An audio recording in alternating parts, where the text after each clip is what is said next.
Good evening. Welcome to California Today. I'm Ling Zhang. Here is a preview of some of today's stories. The bystander who disarmed the Monterey Park shooter was honored over the weekend. The city of Alhambra awarded him a Medal of Courage.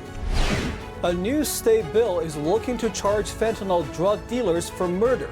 The Orange County Board of Supervisors voted to add their support behind the bill. Should the state raise wages for fast food workers? Voters will be asked to consider this new proposal on next year's ballot. The bystander who disarmed the Monterey Park shooter is awarded a Medal of Courage.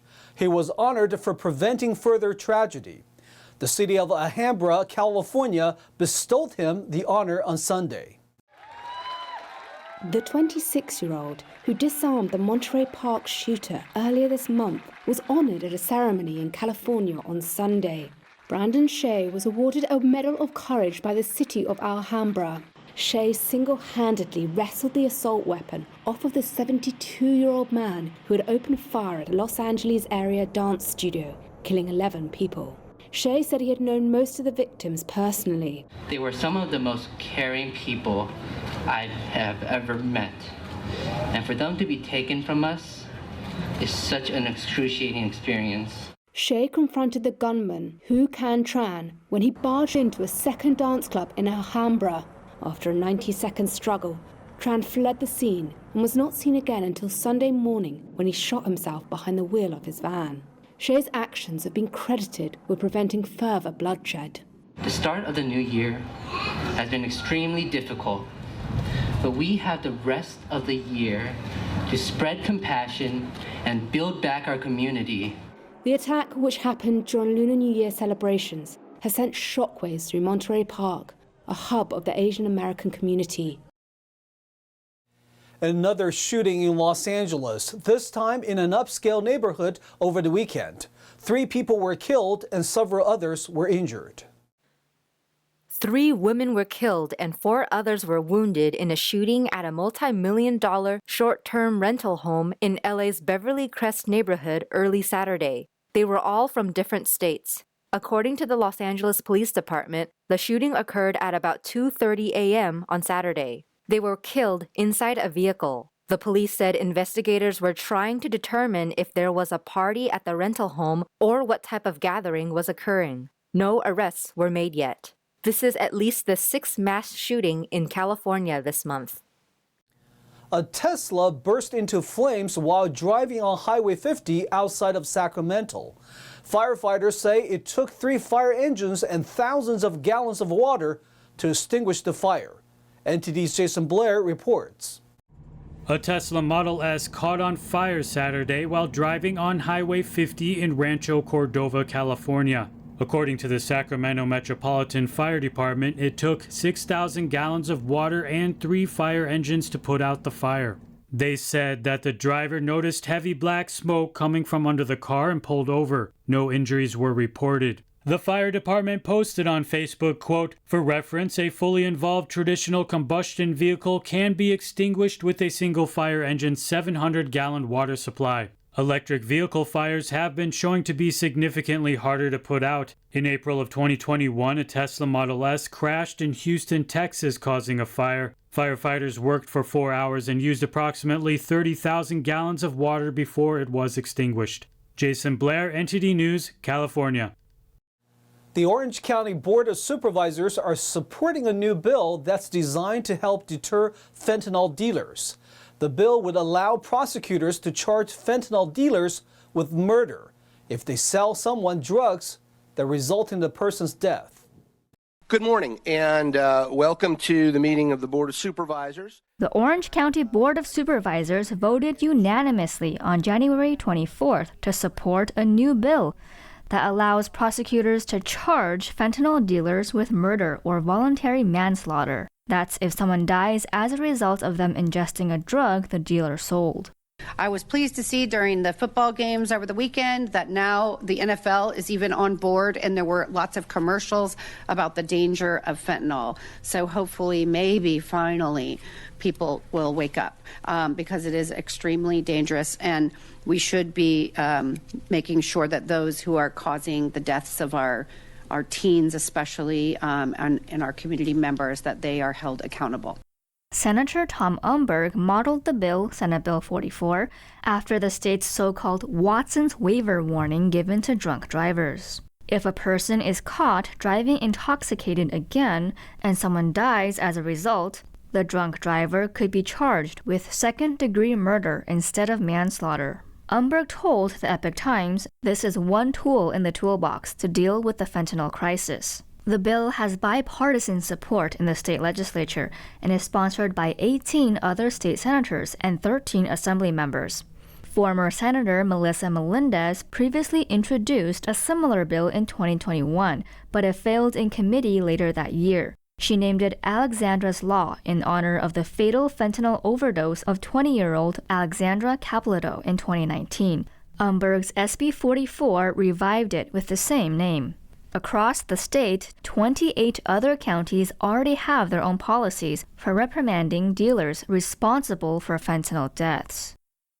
A state lawmaker proposed a new bill that would make it illegal for anyone under 21 to use a cell phone while driving. The bill's author hopes to encourage inexperienced drivers to keep their eyes on the road and away from their phone screens. California drivers under 18 are currently forbidden from using a cell phone while driving. That's regardless of whether it is operated using Bluetooth or other hands-free devices. And now, a California Assemblywoman is proposing a new bill to expand that age group. Introduced January 23rd by Assemblywoman Diane Dixon, Assembly Bill 276 could make it illegal for anyone under 21 to use a cell phone while driving. Drivers violating the rule would face a $20 fine for the first offense and $50 for any additional tickets. The proposal allows for exceptions when such using a phone is required by work or in the case of emergencies. Dixon told the Epoch Times, quote, "This age group has the largest ratio of drivers who were distracted at the time of the fatal crashes. The goal of the bill is to keep our roads safe for all drivers. Official data shows that young drivers are more likely to be distracted drivers. According to the California Highway Patrol's statewide integrated traffic record system, in 2020, more than 6,600 people were killed or injured in car crashes caused by teen drivers. And a 2021 survey by the California Office of Traffic Safety found that 74% of Californians identified texting or talking on the phone as one of the biggest traffic safety concerns. The bill is expected to be heard in committee on February 23rd. The residents in California will vote on a proposal next year that seeks to improve working conditions and raise the wages for fast food workers. The measure has attracted strong opposition from businesses in the sector. Assembly Bill 257, also known as the Fast Recovery Act, proposed raising the minimum wages in California's fast food industry to $22 per hour by the end of 2023. Right now, the minimum wage for all workers is $15.50. While labor unions supported the law, businesses opposed it and eventually gathered more than 1 million signatures to hold a referendum on the issue. According to the Secretary of State's office, more than 712,000 of these votes were deemed valid, passing the 623,000 threshold for the referendum. Voters will now decide on the law in the November election in 2024. Matt Haller, CEO of the International Franchise Association, told the Los Angeles Times, quote, "Fortunately, now more than 1 million Californians have spoken out to prevent this misguided policy from driving food prices higher and destroying local businesses and the jobs they create." But the Service Employees International Union, or SEIU, disagrees and expressed confidence that the law will eventually come into effect.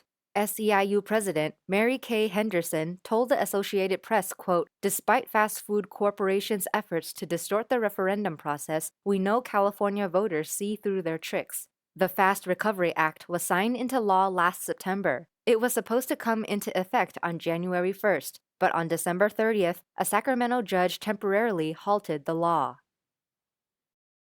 We are going to take a short break, but here's a look at what we got for you when we come back. Another mountain lion was found dead in Los Angeles. This comes after the famous P-22 lion was euthanized last month. And a group of guide dogs received some training at the Burbank airport. The furry guides learned how to help their humans navigate an airport environment. That and more on California Today.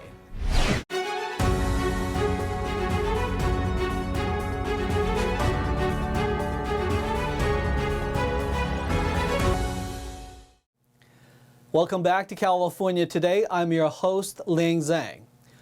The Santa Monica Mountains National Recreation Area announced on Friday the death of mountain lion P-81. This comes as another mountain lion, P-22, was euthanized last month. The Santa Monica Mountains National Recreation Area announced P-81, a radio-collared mountain lion, was found dead on a highway on Friday. The recreation area announced on its official Twitter page, "We're saddened to share mountain lion P-81 was likely killed by vehicle strike Sunday, January 22nd. This comes after the famous P-22 was euthanized on December 17th of last year. The Hollywood cat is believed to have been struck by a vehicle as well. Both P-22 and P-81 are part of many cats being tracked by researchers from the National Park Service. Researchers said vehicle strikes are the leading cause of death for mountain lions. Counting P-81, it will be 34 mountain lions that have died by vehicle strikes, with 13 of them being radio-collared. The Wallace Annenberg Wildlife Crossing is currently under construction in hopes of helping wildlife move more freely without having to cross major roads. An necropsy will be performed to determine if P-81 indeed died due to a vehicle hitting him. For most American students, school lunch consists of bland, mass-produced, reheated meals they rather skip. But a small but growing number of school districts are upgrading their cafeteria menus with local organic produce, grass-fed meats, and made-from-scratch recipes. School lunches are getting a makeover in Northern California's Mount Diablo Unified School District. Culinary manager Josh Jerzan is using the skills he learned cooking at Michelin-starred restaurants to reimagine what school lunch can be. When you think of schools and you think of the cafeterias, they should look like restaurants. They should feel like restaurants and not fast food chains, and that's kind of what they feel like. So for me, it had a lot to do with using my talents to serve the community and using my talents to serve and feed kids a better quality product. The Mount Diablo students are benefiting from a trend away from mass-produced, reheated meals. People just see school lunch, or they'll hear, "Oh, I have to get school lunch," and they'll automatically think, "Ew, gross, I have to get school lunch." I'd rather just wait till after school and get regular food. Its lunch menus are filled with California-grown fruits and vegetables, grass-fed meats, and recipes that defy the image of inedible school food. On a recent day in January, Jerzand and his cafeteria staff prepared new dishes for students to taste test at Mount Diablo High School. Among the offerings were a baguette sandwich with Toscano salami, Monterey Jack cheese, and fresh arugula, and Mexican-style flautas with free-range chicken simmered in chipotle broth. The experimental items were a hit with students participating in the taste test. Some of those dishes could be incorporated into the regular cafeteria menu. I think if they're serving this on a regular basis, demonstrates and proves to us as students that we're being seen, we're being valued, and we're being respected. Still, among American school children, they are in the lucky minority. Making meals from scratch requires significant investment, and in many areas, an overhaul of how school lunchroom kitchens have operated for decades. Supply chain disruptions tied to the COVID-19 pandemic and inflation have only made it harder on school nutrition directors, widening gaps in access to affordable, high-quality food. But more money from the state helped Mount Diablo to buy healthier, fresher ingredients and hire Jerzand. The school's nutrition director, Dominic Maki, works with local farms, bakers, creameries, and fishermen to supply almost all ingredients used by its schools, which serve 30,000 students. What we found is that students, by eating healthy, nutritious, scratch-made meals, they transfer that positive experience they've had with us into the classroom, and it supports their academic achievements. School meals also are entirely free for students in California, one of several states that have been paying to keep the meals free to all students. The Burbank Airport in Southern California received a special treat on Wednesday, as around 25 guide dog puppies participated in a training program.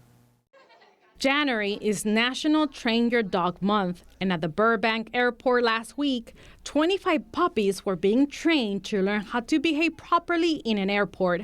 The dogs are guide dogs for the blind and visually impaired. The program Guide Dogs for the Blind partnered with Alaska Airlines, which provided a plane for the training to have the puppies get used to the sights and sounds of a plane. They fill a really important role for these dogs as we expose them to the airport environment. We take them on our airplanes. It does give them a really good perspective in terms of what they're going to see. Some of the training involves having the guide dogs learn how to go through the airport, practice going through the TSA, pass through metal detectors, and accepting the touch during inspection of security personnel, all while assisting their owners. After boarding the plane, they must learn to sit under the seat and accompany their owners all the time. Guide Dogs for the Blind trains puppies from 8 weeks of age to prepare these puppies for their guide work career. One of those training and socialization experiences where the puppy learns how to behave in order to keep their humans safe. Then they're going to actually have to get on a plane and then kennel and sit underneath a seat, which can be really challenging because, as you can see, some of our dogs are pretty large, so they kind of have to squeeze under those seats and get real comfortable because flights can be anywhere from a couple of minutes to a couple of hours. Mindy Wolf, who is blind, was there with her 4-year-old guided dog Moto for him to receive training on how to behave when in an airport environment. Wolf explained how having a guided dog helps the blind or visually impaired. When you are using a cane as a blind or visually impaired person, you're looking for obstacles. When you have a guide dog, he takes you around the obstacles. And so you can move faster. Like I can cruise through the airport really fast. With a cane, I'm at the wall trying to find my way around. Wolf said another benefit is that guided dogs are able to make decisions for their owners. It's called willful disobedience, and is when a guided dog will not follow their owner if it senses a danger. If I'm at a signal in an intersection and I think it's safe to cross after I push the accessible pedestrian signal and I read the traffic with my ears, then if I think it's safe to cross and he doesn't, he will go in front of me and block me and will not move. So then I'll know that it's not safe. So we work together as a team. The participating puppies' ages range from 7 months to 1.5 years or older. Alaska Airlines has been a participating partner with Guide Dogs for the Blind for a long time, creating an accessible environment for those who are blind and visually impaired. Now to NTD's Tyler Castile for today's Sports Roundup.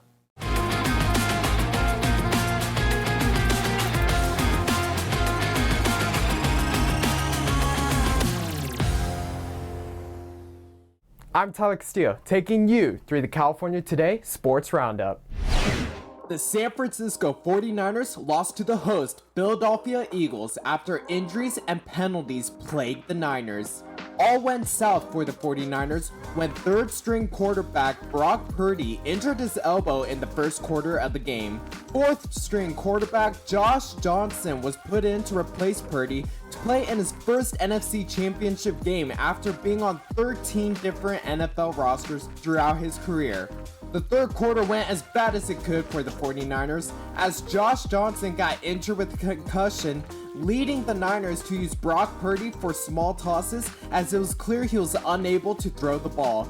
In the last quarter, Brock Purdy went out and 49ers running back Christian McCaffrey was put in as emergency quarterback for the 49ers, where it was too little, too late. The Philadelphia Eagles pummeled the 49ers with 4 rushing touchdowns, with a pair coming from Miles Sanders. Christian McCaffrey was the only player to get a touchdown for the 49ers. The Super Bowl will be against the Kansas City Chiefs and the Philadelphia Eagles on February 12th in Glendale, Arizona. Eagles 31, 49ers 7. Cedi Osman came off the bench to shoot 7 of 7 from 3-point range and match his career high with 29 points as Cleveland shut down visiting Los Angeles on Sunday. Los Angeles was held to just 15 points in the first quarters, with Cavaliers guard Donovan Mitchell making almost as many field goals as the entire Clippers lineup. Brandon Boston Jr. scored a team-high 24 points off the bench to lead the short-handed Clippers. Amir Coffey scored 18 points, and both Moses Brown and Musa Diabate finished with 13 points coming on in reserve. Cavaliers 122, Clippers 99. Logan Couture, who finished with a career-high 5 points, scored the go-ahead goal on a shot that squeaked under Pittsburgh goaltender Casey DeSmith's pad at the third period as visiting San Jose won on Saturday. Couture had 2 goals, including an empty netter and 3 assists. Alexander Barabanov added a goal and 2 assists. And Mikey Easymonth, Eric Carlson, and Noah Gregor also scored for the Sharks, who ended a 4-game losing streak. San Jose's Kaapo Kakinen made 37 saves. DeSmith made 26 saves for the Penguins, who lost their second straight. Sharks 6, Penguins 4. Trevor Zegras scored with 1:26 remaining in overtime. Max Jones added a goal, and Anaheim beat visiting Arizona to extend its winning streak to a season-best 3 games on Saturday. John Gibson made 32 saves as the Ducks defeated the Coyotes for the second time in 5 days. Anaheim won 5-2 at Arizona on Tuesday. The Coyotes saw their road losing streak extend to 16 games. Connor Ingram made 43 saves for the Coyotes after he was also on goal for the Tuesday game against the Ducks. Ducks 2, Coyotes 1. And that's the sports roundup for today. That's all we've got for you tonight. We'd like you to join us again on California Today every weekday at 8:30 p.m. Make sure to check out our broadcasts on our California Today webpage. You can find it at ntd.com/California-today. You can also find all of our top latest clips there, ready to share with friends and family. Send us a message on Twitter, Facebook, or Instagram, or through our email, california.today@ntd.com. I'm Ling Zhang. Have a wonderful evening.